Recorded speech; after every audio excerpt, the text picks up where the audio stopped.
Don't forget to like the video, share your thoughts in the comments, and subscribe to stay updated with Earla test stories. I never thought a simple, on-day morning meeting would change my life. I walked into the conference room, coffee in hand, expecting the usual route and budget discussions, project updates, and the occasional passive-aggressive remark from upper management. Instead, what unfolded left me tears sitting in my chair, hands is trembling, completely averted. I'm 48 years old, and I've been working at this company for nearly 2 decades. I've seen bosses come and go, serve of rounds of layoffs, and built as a little reputation as someone gets things done. But in all my years here, I had never experienced a moment quite like this. The meeting room was the Samia's always sterile white walls, a long mahogany table, and the hum of the air conditioning filling the awkward silences between small talk. My boss, David Reynolds, sat at the head of the table, flipping through notes with an unreadable expression. He was a man of few words, known for his sharp foretail and even sharper critics. I took my usual seat near the middle between Sarah from accounting and Mark, my longtime work friend. Mark shot me a quick grin, and I smiled back. Tommy's stomach was already twisting with unease. There was a tension in the air, the kind that makes your skin prickle bare. Few even know why the meeting began. Like any other, David cleared his throat, adjusting his tie before addressing the room. First, I want to thank you all for your hard work. Fellas quarter was challenging but well-led, for there were nods and murmurs of agreement around the table, but something in his tone felt off. And that brings him to an important matter, he continued, his gaze sweeping across the room before landing directly on me. There's someone here who has gone above and beyond. Simona's dedication, leadership, and resilience have made a significant impact. I blinked, glancing around, half expecting him to be talking about Simeon else, but then David said my name. My heart skipped. Parker, he said, his voice steady. You've been with this company for 18 UHV. Led teams through impossible diddlies, mentored countless employees, and kept this place running in ways that go far beyond your job description. I felt my face flush. Their room was silent. All eyes were on me. No, he continued, that recognition, Huston, always come in the way it should. But today that changes. I swallowed hard, gripping the edge of the tableau. Recognition, was I getting an award, a bonus? My mind raced through the possibilities.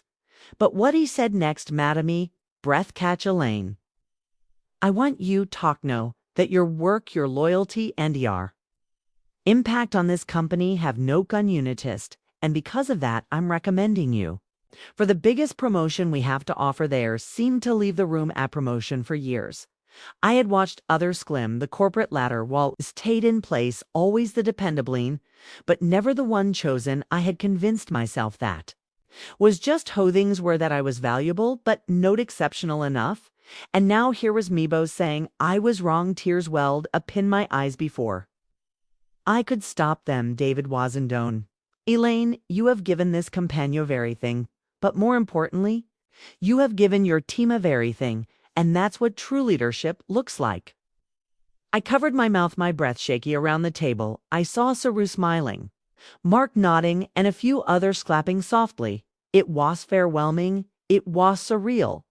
And in that moment, I realized that something I had spent so many years proving myself, waiting for someone to acknowledge me, that I had forgotten how to truly accept it. As I sat there, tears threatening to spill, David looked at me with something I had never seen from him before. Genuine respect. Elaine, he said, the future of this company needs leaders like you, Andy. Hope you'll accept this new role because no one deserves it more. I exhaled, my voice barely a whisper. Yes, I accept. And just like that, everything changed. The rest of the meeting passed in a blur. I barely registered the details of the promotion. New responsibilities, a bigger team, a seat at the executive table. My mind was stuck on that moment when Davis spoke my name, when I felt the weight of nearly 2 decades lift off Miss Holders. By the time we filed out off the conference room, my hands were still trembling. Mark nudged me lightly. Well, boss, he teased, grinning. Guess I should start sucking up to Yano. I let out a breathy laugh, shaking my head. This is insane. I never Thought I trailed off, the words catching in my throat. Mark's expression softened. You deserve this, Elaine, every bit of it. I swallowed hard, nodding, but even as I walked back to my office, something nodded at me, a strange mixture of pride, fear, and disbelief. For years, I had trained myself to expect the bare minimum to work hard, keep my head down, and not hope for more promotions. Went to younger hires to Menwo. Knew how to negotiate to people who didn't stay late fixing everyone else's mistakes. I had accepted that as my reality, and now everything was different. I shut the office door behind, pressing my back against it as I exhaled a plea. The air felt heavier in here. Midas, once familiar, suddenly looked foreign, like it belonged to a past version of me, one who had just been shattered by unexpected draconian. A knock on the door pulled lead from my thoughts. It was Daffodetta Tona de Medili, sir. I started, but he receded a hand. Just David, he corrected, stepping ginside and closing the door behind him. He leaned against the frame, arms crossed, watching me carefully.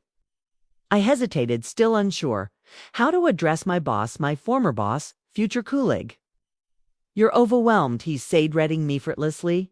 I exhaled, laughing weakly. That Tovius Hanaded. Listen, I know this wasn't something you were expecting, but I meant the very word I said in there. Elaine, you were the right person for this. I lowered myself into my chair, finally allowing myself to process. I guess I never really let myself believe something like this. What happened? David took a step closer. His expression thawed. Why do you think Thoughtus? I let out a breath, shaking my head. I didn't know, maybe because I've spent so long proving myself, but never really asking for more, and somewhere along the way, I just assumed no one saw it. David studied me for a moment, then said something that caught me completely off guard. I saw it. I blinked, looking up at them.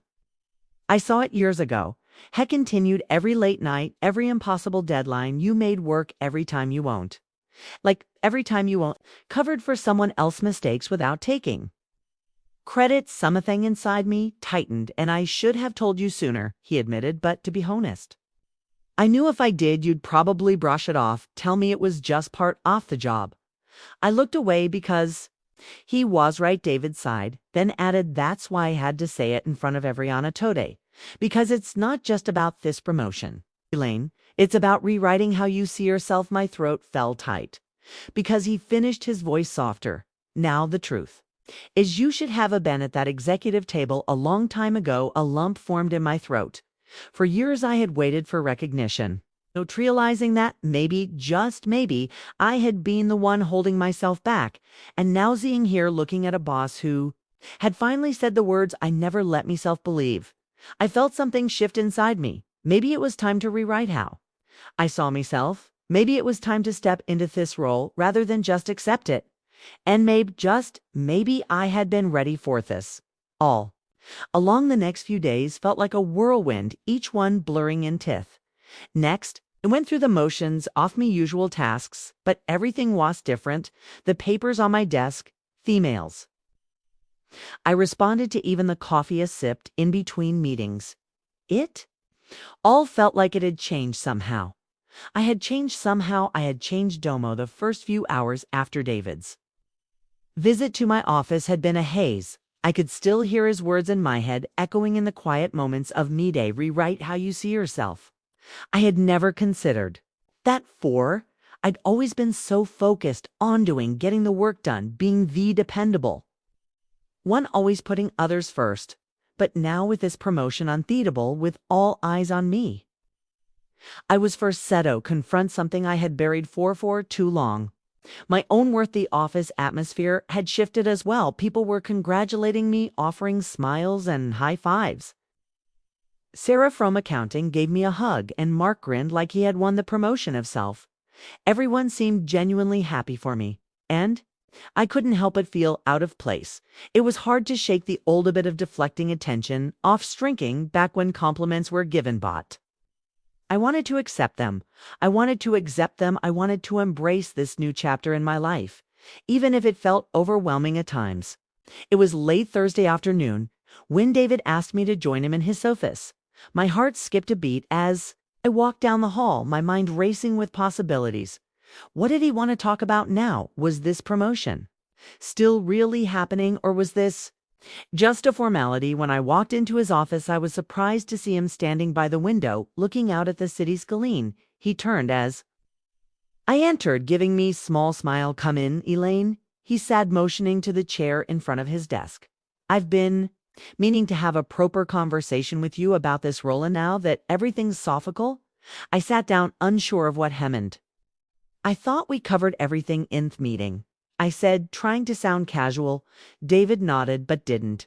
Instead, he walked over to the cafe machine in the corner of the room and began making a cup for himself. "We did," he said, "but there's something I think you need to understand, Burr. You step into this new role." I watched him for a moment, my curiosity. "What's that?" He paused, turning to face me, the coffee cup in his hand. "I want you to know that this promote isn't just about your work ethic or your dedication. It's about your potential, what I see in you, what the company sees in oh, you." His words hit me like a wave. Potential. It was a word I had heard before, but never used about myself. He took a slow sip from his Cufis, eyes steady on me. "Elaine, you've been so focused on the day-to-day tasks, on getting everything right, that you've never stopped to think about what more you can offer." I furled my broken fust. "What do Yumi?" And David sat down across from me, hissed on softer. "Now I see someone who has the ability to lead, to inspire, not just by managing projects, but by showing others how to believe in themselves. You've always been the one to keep things running smoothly, but I think it's time to give you the opportunity to show everyone what true leadership looks like." I felt my heart race, but this time it wasn't with nerves. It was with something else, a quiet excitement that had been buried under years of self-doubt. "But I've never seen myself that way," I said, my voice barely above a whisper. "I've always just done the work and never thought I had anything more to offer." David's expression softened and set his cup down on the desk. "That is problem, Elaine. You've always thought that you've never given yourself the credit you deserve. You've been focused on staying in the background. You haven't noticed that people are ready, looking to you for guidance. They respect, they trust you." Is swallowed hard, trying to process his words. Was this really happening? Was I really sitting here listening to my boss say things I had never dared to believe about myself? "I know this is a big step," David continued, "and it's not easy to shift your mindset after so many years of doing things the way you always have. But this is the moment for you to step into your true potential, and I want to be here to support you every step of the way." I nodded slowly, the weight of his words sang over me. It wasn't just a booth promotion anymore. It was about how ease on myself, how I valued myself. And in that moment, I realized something.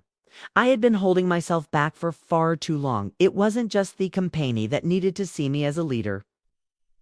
It was me. I stood up, my heart pounding in my chest. "Thank you, David," I said, my voice steady for the first time in days. "I'll do my best. I won't let you down." David smiled, his eyes kind. "I know you won't, Elaine. You never have." The next few weeks were a blur of meetings, new responsibilities, and an overwhelming snarls of change. I felt like I was constantly listing outside my comfort zone, pushing myself further than I had ever imagined. But as I navigated this neural, I realized some things in Sridel. I was starting to believe in myself, not just because of the promotion, but because of everything David had told him. It was strange. For so long, I had lived in a world of just getting by, doing what was expected, staying under the radar. But now I was being asked to step up, to guide others, to take charge in ways I had never thought possible. And to my surprise, I was enjoying it. I wasn't just meeting expectations anymore. I was seating them, and it felt good, better than I ever imagined. There were moments when I'd catch myself in a quiet moment thinking back to the meeting when David had singled me out in front of the entire team. It had been such a shocking experience, but now it felt like a turning point.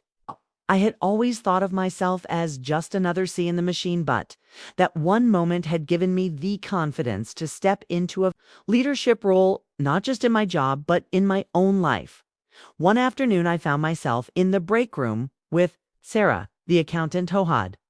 Always been friendly, but distant shelled in, as filled my coffee cup tone, lighter than usual. You know how Sarah began, I've noticed a real change to you since the promotion. You've got this confidence now, like you're not just there to do the work, but to own it.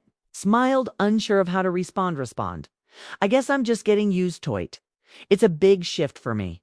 She raised an eyebrow, giving me a KN look. It's more Ethan, just getting used to it. Elaine, you've always had this spark, but now you are letting it shine. It's good to see your words. Made something stir in my just.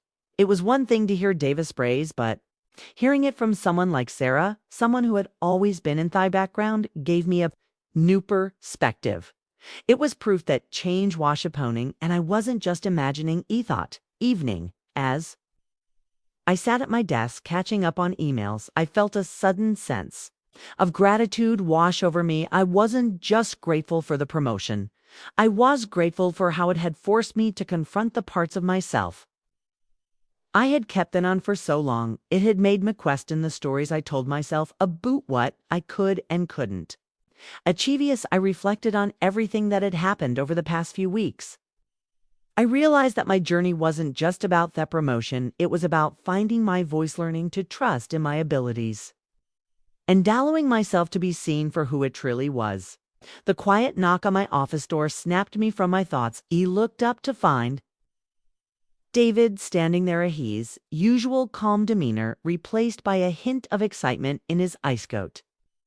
"A minute," he asked, stepping inside. "Of course," I replied, gesturing for him to sit. Dead smiled, taking a seat across from me. "I wanted to check in and see how you're doing. How's everything going with the neural?" I took a deep breath, feeling a wave of pride wash over me. It's been a lot, Wit. I think I'm getting the hang of it. It's challenging, but in a good way, and pushing myself more than I thought. Ikud nodded, his eyes warm with approval. "I knew you'd be great. I'm really proud of how you stepped up. You're doing more than just managing tasks. You're shaping the direction of team." I felt a flush of pride. "Thank you, David. That means a lot." He leaned forward, his tone serious now, and just soyo. "No, I'm not the only one who's been impressed. The rest of the team is seeing it. They're looking to you for leadership, and you're giving it to them. You've earned their trust." I smiled, a little overwhelmed by the weight of his words. "I can't tell ya how much that means to me. I've worked so hard for this moment, and it's surreal to actually be here. It feels right." David stood up, extending his hand. "It should feel right. You've earned it." Elaine Yaudserve. This as I shook his hand. I realized that I wasn't just stepping into a new role in the office. I was stepping into a new version of myself, a version that was confident, capable, and ready to take on weight for time. Next, when David left, I sat back in my chair, reflecting on everything that had happened. This wasn't just about the promotion anymore. This was about growth. This was about me believing in myself, finding the strength to step out of the shadows and into the light. And Eek knew without a doubt that this was only the beginning.